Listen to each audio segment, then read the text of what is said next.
So what do you think really fuels brand growth these days? I'll give you a hint. It's not what you'd expect. It's not about viral videos. It's not about massive ad spends. It's actually something way deeper, way more important. We're talking about ethical sustainability storytelling. And we're going to break down exactly what that means.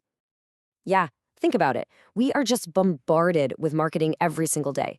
So in this crazy, crowded world, what actually makes a brand stick? Not just be a flash in the pan, but become truly trusted, something that's built to last. Well, it's not about being the loudest. It's about credibility. And I mean real, earned trust, the kind you just can't buy off the shelf. It's something that's built brick by brick through being authentic and telling honest stories about your impact on the world. And honestly, this simple idea, it changes everything about how brands have to think about earning our attention, let alone our loyalty. Okay, so let's get into it. Marketing's next wave, moving from just product to real purpose. We're smack in the middle of this massive shift. It's not enough to just talk about what your product does anymore. Now it's about communicating a deeper reason for being. Sustainability. Yeah, that's not some little link at the bottom of a website anymore. It's becoming the main event, the headline story. And this right here, this is the heart of it. People aren't just buying stuff anymore. They're buying into an idea. They're looking for brands that line up with their own values. So the story behind the thing, the sneaker, the coffee, the phone, that story is the marketing now. It's not just, what does this do for me? It's, what does this brand stand for? Now, this massive shift didn't just pop up out of nowhere. There are three big forces pushing this whole thing forward. First up, you've got a generational mindset shift. Gen Z, Gen Alpha, they're like detectives. They interrogate brands about their ethics, and they demand total transparency. Then there's regulatory pressure. New laws are coming in, especially in places like the EU, that are basically forcing companies to open up their books on their environmental, social, and governance data. That's the whole ESG thing. And finally, there's the economic reality.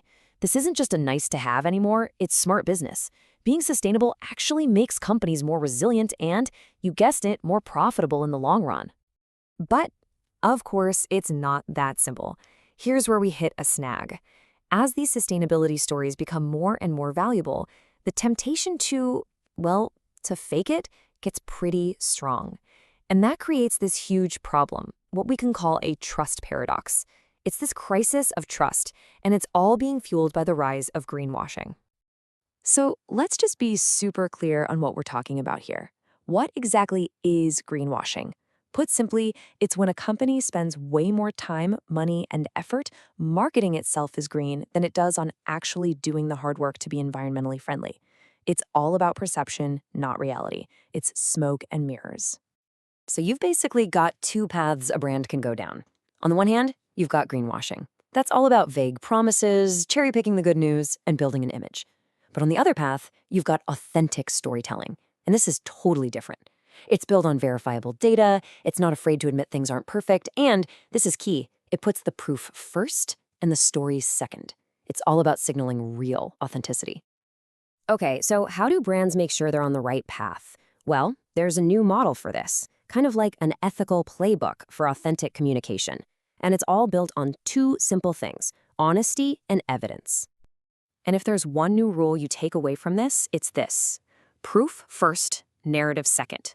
It flips the old marketing model on its head.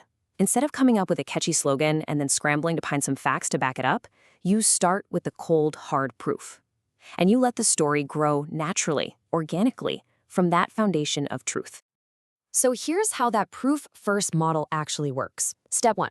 You start with verifiable proof. We're talking real data, emissions reports, supply chain traceability, the real nitty-gritty stuff. Then you build your narrative out of that data. You let the facts tell the story.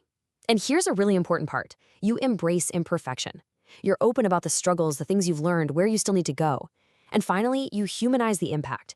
You show the real people, the real places that are affected by what you do. There's a saying, honesty is magnetic. And that just hits the nail on the head here. In a world that's just full of hype and exaggerated claims, being refreshingly honest about your journey, the good, the bad, and the ugly, is incredibly powerful. It draws people in. It builds a kind of trust that pretending to be perfect never, ever could. And because the message is different, the way we tell these stories has to be different too. We're moving away from those super polished, slick commercials. The future is raw, transparent content. I'm talking about things like documentary-style marketing, real behind-the-scenes looks at factories, hearing directly from workers and communities. It's about pulling back the curtain and showing people the real deal, not just telling them about it. And this is where things get really interesting, moving beyond just talking about the product. Look, it's one thing for a sportswear brand to say, hey, we use recycled plastic in our shoes. Okay, cool, but what if they showed you how young athletes in coastal towns actually helped design that whole project? See the difference? Or a beauty brand that doesn't just say its ingredients are ethically sourced, but shows you how it's empowering the indigenous communities that grow them. The story stops being about a feature and starts being about human impact. That's when you've gone from a sustainability story to a true cultural narrative. Oh, and the tone here is absolutely crucial. The whole point of this is not to make people feel guilty or ashamed. The goal is to empower them, to give them a sense of agency. Ethical storytelling frames sustainability not as some big sacrifice, but as a creative, innovative, and frankly, positive choice. It should make you feel inspired, not bad about yourself. All right, let's start to tie all this together. We've talked about proof first, about being honest, about telling human-centered stories. All of these principles are really about building one single thing. And that one thing is arguably the most valuable asset any brand can possibly have today. And we're going to call that asset credibility currency. Think of it like this. It's the total amount of trust a brand earns by being transparent, verifiable, and ethical. It's not about dollars and cents, but it's the new, real measure of a brand's value and strength. For sure. But here's the bottom line. This can't just be a performance. You can't just say you're doing these things. Your storytelling has to be a genuine, honest reflection of what's actually happening inside your company. The story you tell on the outside has to match the reality on the inside, and that has to be backed up by real measurement and a real commitment to getting better. So the big takeaway here is this. This is not just another marketing fad. This isn't a wave that's going to crest and disappear. It's a deep cultural shift. It's a moment where we're all looking at businesses and asking them, no, expecting them to step up and actually lead on some of the world's biggest challenges. So I'll leave you with this question. Think about the brands you work with, or even just the ones you buy from. Are they just performing sustainability for an audience? Or are they truly reflecting a deep, real commitment to making a positive impact? Because, the answer to that question is what's going to separate the followers from the true leaders of tomorrow.